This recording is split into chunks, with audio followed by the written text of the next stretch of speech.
across YouTube and Facebook and everything else. Teach42 live. What? It's not giving me the actual.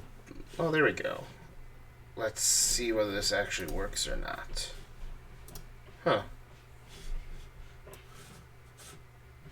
Did it work? Is this going live? I don't know. Oh, there we go. Alright, so what I'm trying to do is figure out how I can broadcast to Periscope and YouTube and Facebook Live all at the same time.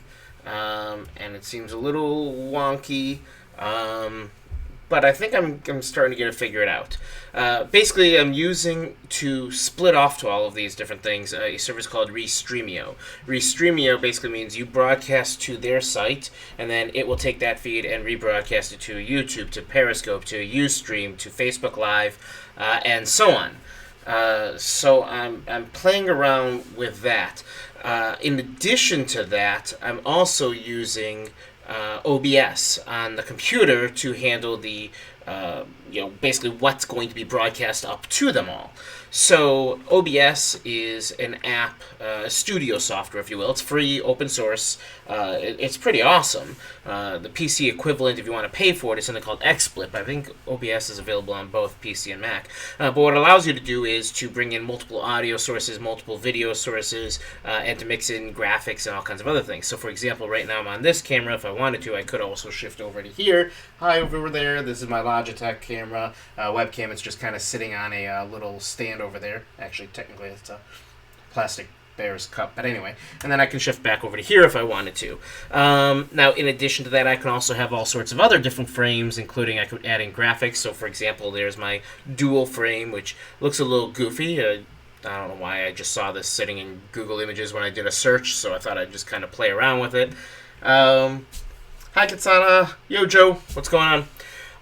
So those kinds of things can work, and obviously I need to customize those frames just a little bit, but multiple cameras, it looks like, will work, and then all these kinds of things. And of course I could do all sorts of different graphics if I wanted to. I could do a digital frame, and so on, and kind of keep playing around with all of those different things. Now, the other thing that it will allow me to do, which I haven't really tested much yet, but it looks like, let me just actually set this up. I can also do my computer screen itself. And let me switch over to that. So right now it's just showing a blank screen. And by the way, just a little pro tip for you. If you ever need to go to a URL, but it's like will launch audio, so you want to queue it up, but you don't want it to start yet, and so on, there's a website called actually blank.org, which is very, very blank. But then you can go ahead and do whatever website you want, and hopefully this will actually play.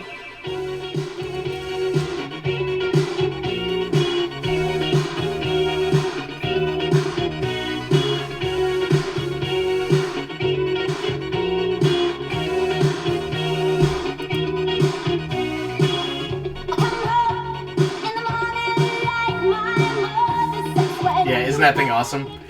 This is a website called tacospin.com, and all it does is have a taco on the screen that spins and counts how many times you sat there and watched it spin.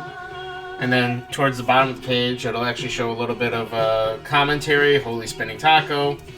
And then eventually the song stops, and the taco just keeps spinning.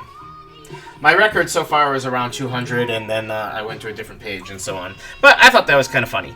Anyway, switching back over to here, and let me get rid of the taco spin. What I'm really testing right now is how much CPU is getting used, on the computer, whether I'm going to be overloading or not, and it doesn't seem so bad. Whether I'm getting delayed on it or not. Whether the MacBook Pro that I'm using now, the brand new one, whether that can actually handle this much, power to do all the video encoding and so on, and the switching back and forth. And also whether the audio and video are actually going to stay in sync. So, for example, when I clap right now, did it actually clap at exactly that moment? And a lot of that is tweaking the settings. It's nothing as straightforward as you really, really want it to.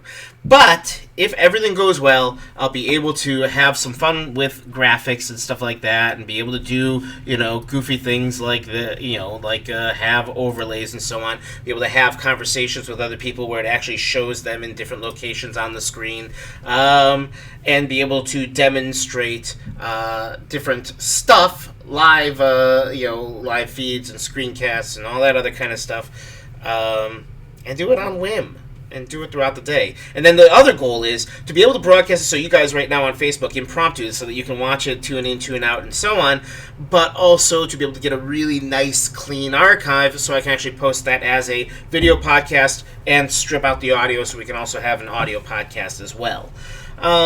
So yeah, I figure if it's worth doing, it's worth overdoing, and I'm going to be complicating the heck out of this thing, and I know it, but at the same time, I want it all.